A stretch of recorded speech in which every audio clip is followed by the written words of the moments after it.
Hey guys, welcome back to another interesting video of TechTube. I hope all of you are doing very well, and in this video I am going to show you how to rate anime into your Crunchyroll. So without any further ado, let's dive right into this exciting video.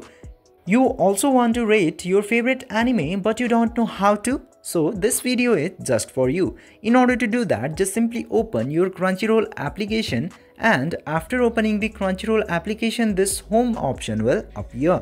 Now into here, you just simply have to select the anime which you want to rate.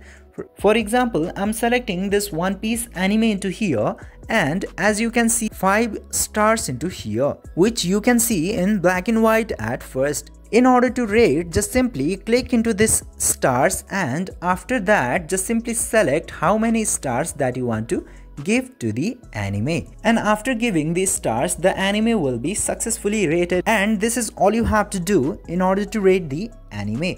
By following these very easy steps, you can also rate your favorite anime into Crunchyroll. I hope this video was helpful for you. If yes, don't forget to like, share and subscribe to the channel to never miss another update. Thank you for watching the video.